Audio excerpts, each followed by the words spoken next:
अस्सलाम वालेकुम। I am Sultan Ali from MK preparations. 9th class की मैथमेटिक्स की वीडियो लेक्चर सीरीज में आज हम डिस्कस करेंगे चैप्टर नंबर 7।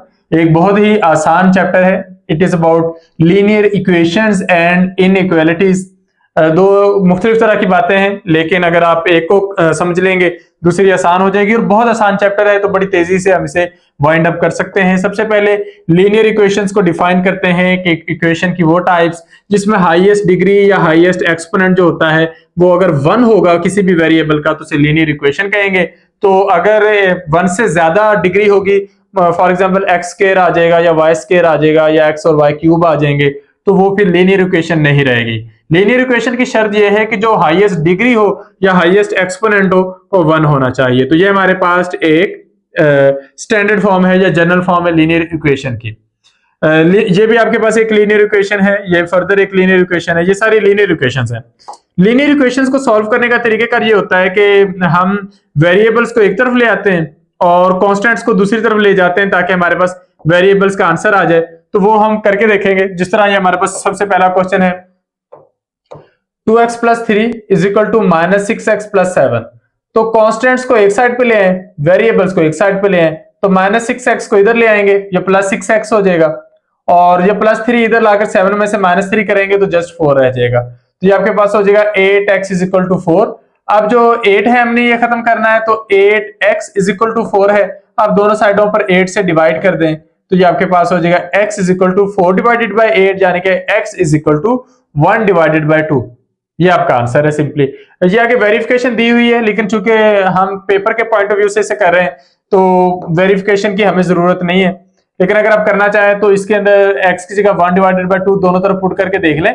फिर आपने इक्वेशन को दाएं बाएं नहीं लाना, बस उनकी जगह पे रखना है। इसको इधर 1 / 2 से सॉल्व करें, इसको इधर, तो दोनों साइडों पे बराबर हो जाएगा। तो ये देखें 4 दोनों साइडों पे रह जाएगा।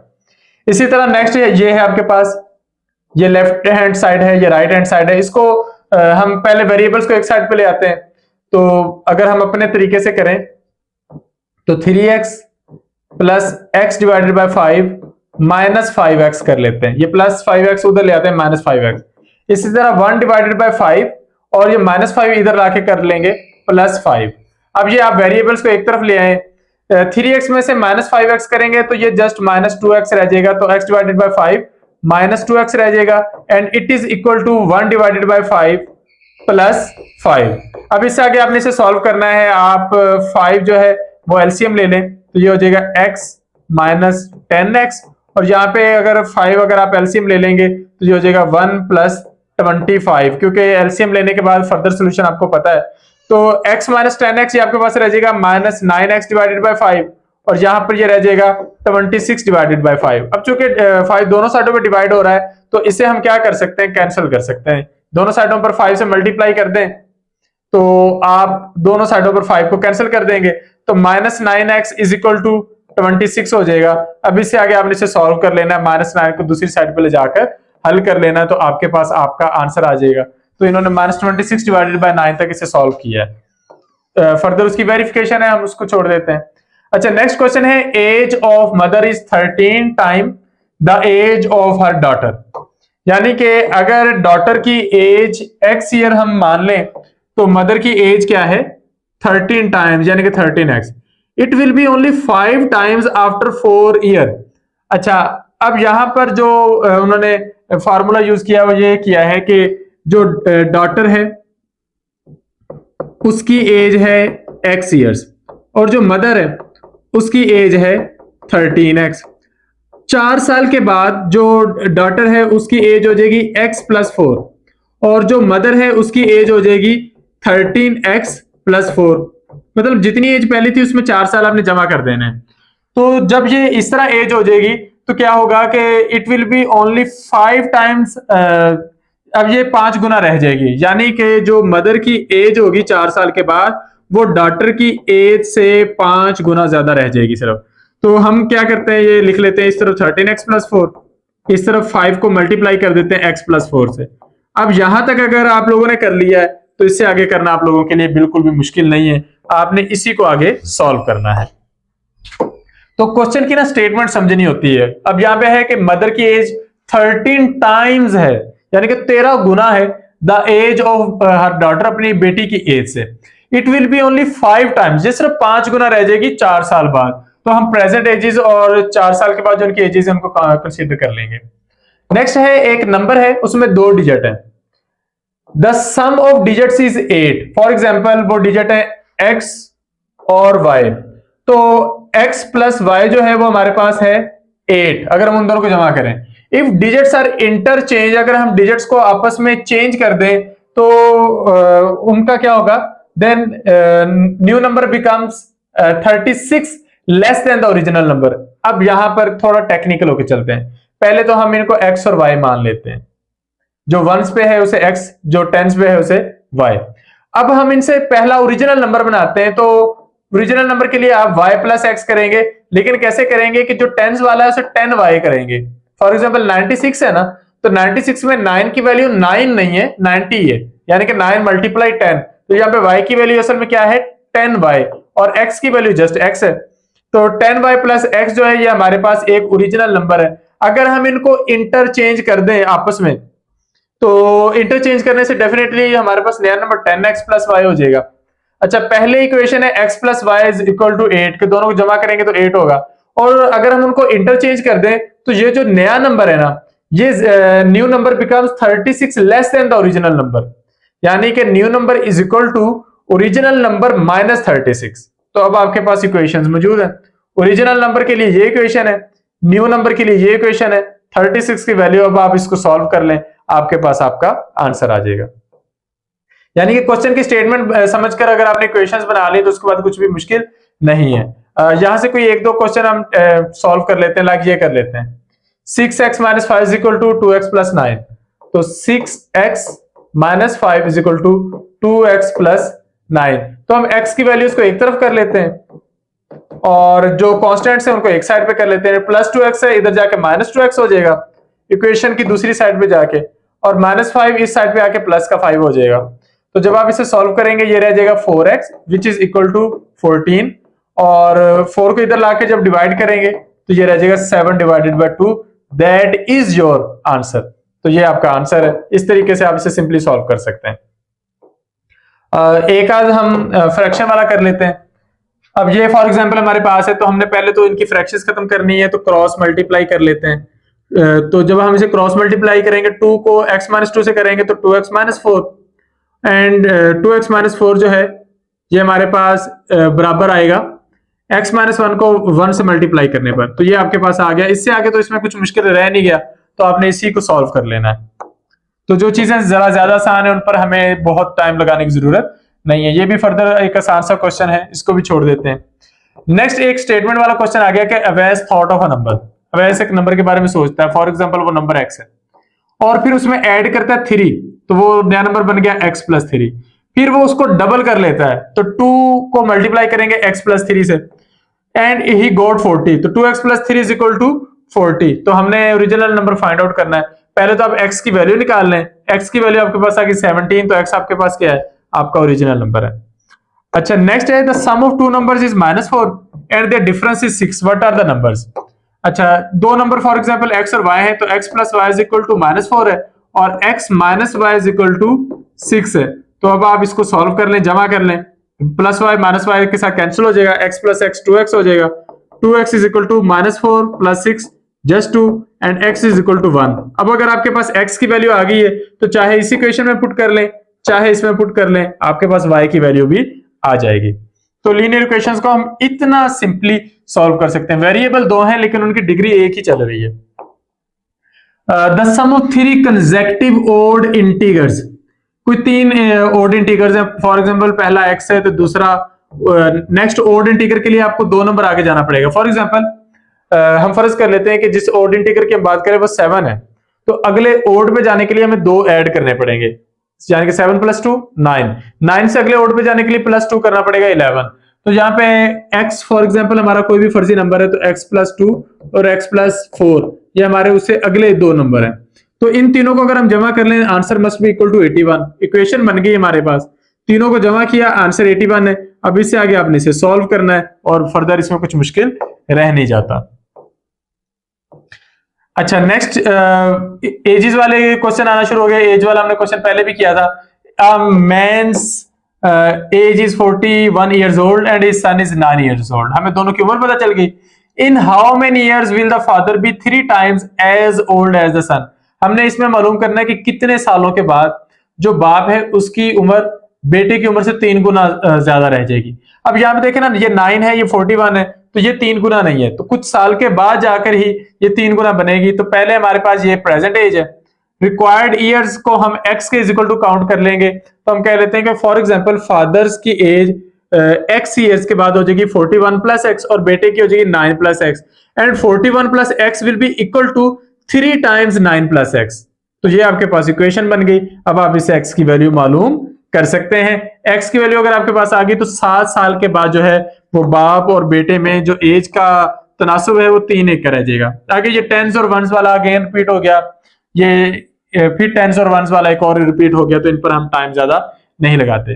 नेक्स्ट एक ज्योमेट्रिकल सा क्वेश्चन आ गया है कि एक कमरा है और उसकी जो चौड़ाई है, ब्रेथ जो है, विड्थ जो है, it is 1/4 of its length. तो अगर आप लेंथ को x करेंगे तो विड्थ 1/4 है, तो 1/4 होता है x डिवाइडेड बाय 4। पेरीमीटर हमें बता दिया गया रूम का। अच्छा, अब अगर रूम इस तरह हो तो पेरीमीटर के लिए हमें दोनों लेंथ्स जमा करनी पड़ती हैं और दोनों विड्थ्स जमा करनी पड़ती हैं। तो हमने क्या करना है, 2 दफा x लेना है और 2 दफा x डिवाइडेड बाय 4 लेना है। It will be equal to 20। हमारे पास इक्वेशन बन गई है। तो ये है पेरीमीटर का फार्मूला, 2 लेंथ्स प्लस 2 विड्थ्स। तो इससे हम इसे मालूम कर लेंगे। तो हमारे पास 20 मस्ट बी इक्वल टू, यानी कि जो पेरीमीटर है ये बराबर है 2 मल्टीप्लाई लेंथ प्लस विड्थ। तो आप इसे इस तरीके से सॉल्व कर लेंगे। तो ये आपका आंसर आ जाएगा 20 is equal to 2x plus x divided by 2। अच्छा, अब यहां पर आप 2 का एलसीएम ले लें, आपके लिए फर्दर और आसान हो जाएगा। तो ये जब आप 2 का एलसीएम लेंगे तो ये हो जाएगा 4x प्लस x, और जो एलसीएम होगा आपके पास 2 वाला, इसे आप दूसरी साइड पे ले आएंगे, ये 40 हो जाएगा, ये 5x हो जाएगा। तो अब आप x की वैल्यू यहां से निकाल सकते हैं, जो आपके पास आ जाएगी 8, और x की 8 वैल्यू से आपके पास आ जाएगी लेंथ, और लेंथ का जो 4th है वो विड्थ है, तो वो आपके पास 2 मीटर आ जाएगा। ठीक है, तो ये क्वेश्चन जो है ये आपका इस लिहाज से एक आसान सा क्वेश्चन है। लेंथ और विड्थ और पेरीमीटर्स का फार्मूला आपको ऑलरेडी आता है। नेक्स्ट कॉन्सेप्ट है रेडिकल इक्वेशन का। ऐसी इक्वेशन जिसमें वेरिएबल के ऊपर रेडिकल का साइन हो, उसे हम रेडिकल इक्वेशन कहते हैं। शर्त यह है कि वेरिएबल के ऊपर हो, कांस्टेंट के ऊपर ना हो। तो ये आपके पास रेडिकल इक्वेशन है, ये आपके पास रेडिकल इक्वेशन नहीं है। अच्छा, फिर इसका जो सोल्यूशन होता है वो माइनस में नहीं होता, ये इसका रियल सोल्यूशन काउंट नहीं होता। तो ये अब आपने इसको सॉल्व ही करना है जस्ट, तो इसमें मुश्किल कुछ भी नहीं है। लीनियर इक्वेशन जिस तरह आप सॉल्व कर रहे थे वैसे ही कर रही है। जहां पे रेडिकल को खत्म करना हुआ आप स्क्वायर ले लेंगे। जिस तरह आपने इसको सॉल्व करना है तो 5 को इधर ले जाकर माइनस करेंगे, तो ये स्क्वायर रूट ये आपके पास हो जाएगा 2x and it will be equal to 4। अब हमने ये रेडिकल खत्म करना है तो दोनों साइडों पे स्क्वायर ले लें, तो इधर 2x रह जाएगा, इधर 16 आ जाएगा, और 2 को इधर लाके डिवाइड करेंगे तो 8 आ जाएगा। That will be your answer. तो इस तरीके से आप इसे सॉल्व कर सकते हैं। इसका रेडिकल शुरू में खत्म कर लें, दोनों साइडों पे स्क्वायर ले लें, दोनों साइडों पे खत्म हो जाएगा, बाकी लीनियर इक्वेशन रह जाएगी। ये इसी तरीके से सॉल्व होते जाना है। ये फर्दर कुछ क्वेश्चंस हैं। -3 को पहले तो इधर लाएं, ये आपके पास हो जाएगा 10। इन्होंने दोनों साइडों पे ये इस तरीके से करके देखा, तो 7 + 3 10, तो ये आपके पास आ गया। अब आप 2 को इधर लाके डिवाइड कर दें तो ये आपके पास आ जाएगा, और फिर दोनों साइडों पे स्क्वायर ले लें, आपका ये आंसर आ जाएगा। तो ये कुछ क्वेश्चंस होते हैं जो बहुत ही आसान होते हैं। जिस तरह मैंने चैप्टर के शुरू में बताया, ये पूरा चैप्टर ही बहुत आसान है। अच्छा, इसको सॉल्व करते हैं। 8 + 3 square root b and it is equal to 20। 8 को इधर लाकर माइनस कर दें तो 20 में से 8 जब माइनस करेंगे 12 रह जाएगा। 3 को इधर लाके डिवाइड कर दें तो 12 को जब 3 से डिवाइड करेंगे 4 रह जाएगा। दोनों साइडों पे स्क्वायर ले लें तो b will be equal to 16। That is your answer. तो रेडिकल इक्वेशंस को सॉल्व करना कुछ इतना मुश्किल नहीं है। ये बाकी सारे भी इसी तरह के हैं, वेरिएबल चेंज हो रहे हैं लेकिन इक्वेशंस जो है वो सेम टू सेम जा रही हैं, तो इसमें कुछ भी मुश्किल नहीं है। नेक्स्ट कॉन्सेप्ट है हमारे पास एब्सोल्यूट वैल्यूज का। किसी भी नंबर की एब्सोल्यूट वैल्यू हमेशा नॉन नेगेटिव होती है, यानी कि पॉजिटिव होती है। यानी कि x की एब्सोल्यूट वैल्यू x होगी और -x की एब्सोल्यूट वैल्यू भी x ही होगी। इसी तरह 5 की एब्सोल्यूट वैल्यू 5 है और -5 की एब्सोल्यूट वैल्यू भी 5 है। तो इस तरीके से हमने इसे सॉल्व करना है। तो जब आपने सोल्यूशन निकालना हो एब्सोल्यूट वैल्यू के लिए, एब्सोल्यूट वैल्यू की इक्वेशन के लिए, तो कहते हैं कि हम दोनों तरह की वैल्यूज कंसीडर करके देखते हैं। हम मानते हैं कि जिसकी हम एब्सोल्यूट वैल्यू मालूम करने जा रहे हैं, ये x प्लस में भी हो सकता है माइनस में भी। तो इसका आंसर 2 इसलिए आया है कि या तो इसके अंदर +2 लिखा हुआ है या फिर इसके अंदर -2 लिखा हुआ है। तो अब ये जो आपके पास वैल्यू है, इसको अगर आपने सॉल्व करना हो तो ये असल में आपके पास, हम इसको ऑपोजिट मानकर चले, सो ये इस 7 के इक्वल भी हो सकता है। तो x - 1 इज इक्वल टू 7 भी आप काउंट कर लेंगे और x - 1 इज इक्वल टू -7 भी काउंट कर लेंगे। दोनों तरह से आपने इसे सॉल्व कर लेना है और आपके पास आपका सोल्यूशन आ जाएगा। तो ये एब्सोल्यूट वैल्यूज वाला इतना आसान कॉन्सेप्ट है। ये फॉर एग्जांपल हम यहाँ से एक क्वेश्चन करके देख लेते हैं, और आसान महसूस होगा। जिस तरह ये है हमारे पास -5x + 1, इसकी एब्सोल्यूट वैल्यू 6 है। तो हम क्या करते हैं कि -5x + 1 इज इक्वल टू 6 कर लेते हैं और -5x + 1 इज इक्वल टू -6 कर लेते हैं। जब हम इन दोनों इक्वेशंस को सॉल्व करेंगे तो एक में आंसर -1 आ रहा है और एक में इक्वेशन आंसर जो है वो -7 आ रहा है, और ये दो इसके पॉसिबल सॉल्यूशंस हैं। तो हमने ये दोनों ही इसके सॉल्यूशन सेट के अंदर लिख देने हैं। तो हम इनका ना सॉल्यूशन सेट बनाते हैं जो भी इनके पॉसिबल आंसर्स बन सकते हैं। तो ये सारे एब्सोल्यूट वैल्यू वाले फर्दर क्वेश्चंस हैं। हम इनको इसी तरह गुजार देते हैं, क्योंकि अगर हमें एक करना आ गया तो बाकी भी डेफिनेटली करने आ गए। नेक्स्ट कॉन्सेप्ट है लीनियर इनइक्वालिटी का। अब जितना हम पढ़ चुके हैं सेम टू सेम सारा चैप्टर रिपीट होने जा रहा है, बस इक्वालिटी की साइन की जगह इनइक्वालिटी का साइन आएगा। तो लेस देन के लिए ये साइन है, ग्रेटर देन के लिए ये साइन है, लेस देन और इक्वल टू के लिए ये साइन है, ग्रेटर देन और इक्वल टू के लिए ये साइन है। तो इस तरीके से हम इन्हें सॉल्व करते हैं। तो सॉल्यूशन क्या है लीनियर इक्वालिटीज का, बिल्कुल सेम वे में आपने करना है। और इसमें एक कॉन्सेप्ट रियल नंबर लाइन का भी होता है कि आप नंबर लाइन पर उसका जो सेट है या सॉल्यूशन है वो ड्रा कर सकते हैं। तो जब आप कहते हैं if x is smaller than 4 और x कोई रियल नंबर है, तो इसका मतलब ये है कि 4 से नीचे जितने भी नंबर्स हैं वो सारे इसमें आ सकते हैं। अगर आप कहते हैं x इज स्मॉलर देन और इक्वल टू 4, तो फिर आप 4 भी काउंट कर लेंगे। पिछली दफा आपने 4 काउंट नहीं करना, आपने लेस देन 4 काउंट करना है। तो आप 3 से शुरू होते हैं, लेकिन यहां पर आपने 4 को काउंट कर लेना है। यहां पर ये 4 काउंट नहीं होगा, यहां पर 4 काउंट हो जाएगा। इनकी प्रॉपर्टीज को अहमियत दीजिएगा, एमसीक्यूज के पॉइंट ऑफ व्यू से इंपॉर्टेंट हो सकती हैं। उससे पहले ये क्वेश्चन है -2 is smaller than x and x is smaller than 5। तो x की वैल्यू -2 से ज्यादा है, 5 से कम है।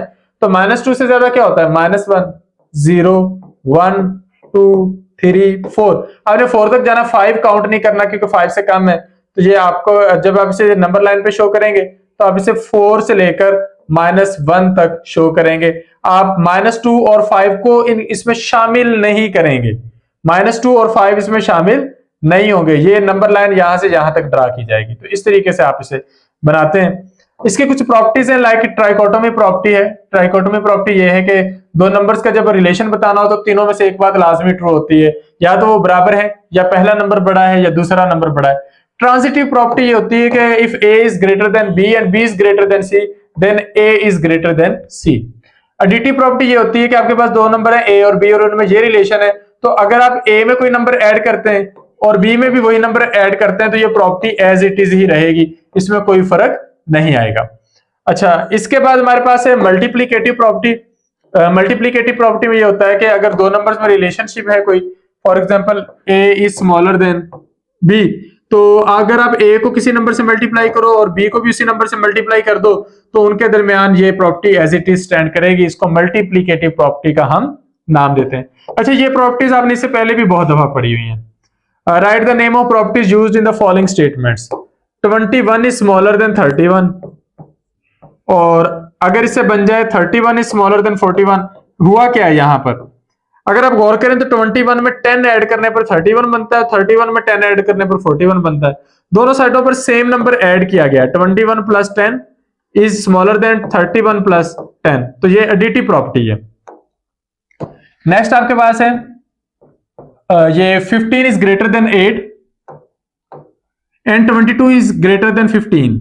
अगर आप यहाँ पे रिलेशनशिप चेक करें तो आप इसे कई तरीके से लिख सकते हैं। फॉर एग्जांपल मैं आपकी आसानी के लिए लिखना चाहूँ तो मैं ऐसे भी लिख सकता हूँ 22 is greater then 15 and 15 is greater then 8। ये भी एक तरीका, लेकिन प्रॉपर्टी चेक करनी है तो अब ये रिलेशन देखेंगे 1522 कैसे बनता है 7 ऐड करने से, और 815 कैसे बनता है 7 ऐड करने से।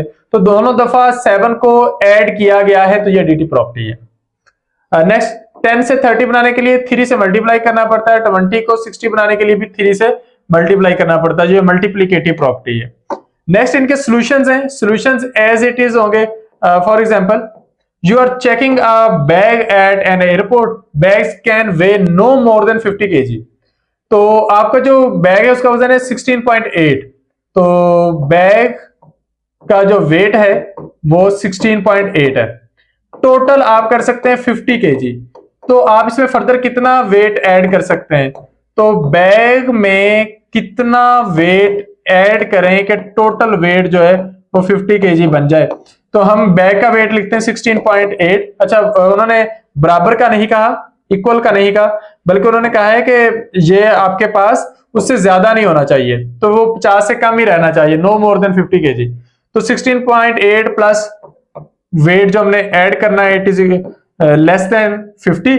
अब आप 16.8 को 50 से इधर लाकर माइनस कर दो, तो ये आपके पास 50 में से जब 16 निकालेंगे तो 34 में से 0.8 निकालेंगे तो 33.2। तो 33.2 kg वेट जो है वो मैक्सिमम आप लोग फर्दर ऐड कर सकते हैं। तो जिस तरह एक लीनियर इक्वेशन सॉल्व होती है बिल्कुल वैसे ही इसने सॉल्व होना है, बस दरमियान में वो जो साइन है वो लीनियर इक्वेशन में जो इक्वालिटी का साइन था उसकी जगह जहां पे इनइक्वालिटी का साइन जो है वो आप ऐड करते जाएंगे। बाकी एज इट इज है तो हम उस पर ज्यादा नहीं खपते, उसको छोड़ते जाते हैं। और नेक्स्ट रिव्यू एक्सरसाइज आ गई। रिव्यू एक्सरसाइज आने का मतलब ये हुआ कि ये चैप्टर हमारा हो गया कंप्लीट। उम्मीद है इस चैप्टर से आपको काफी हेल्प मिली होगी। फर्दर भी कोई क्वेश्चन हो तो आप कमेंट सेक्शन में पूछ सकते हैं। आपकी आसानी के लिए हम 9th 10th first year second year की सारी मैथमेटिक्स को इंशाल्लाह कंप्लीट करने जा रहे हैं, ताकि आप लोगों को मैथमेटिक्स में कोई परेशानी ना रहे और सारी चीजें आसानी से समझ में आ सके। Thank you, Allah Hafiz.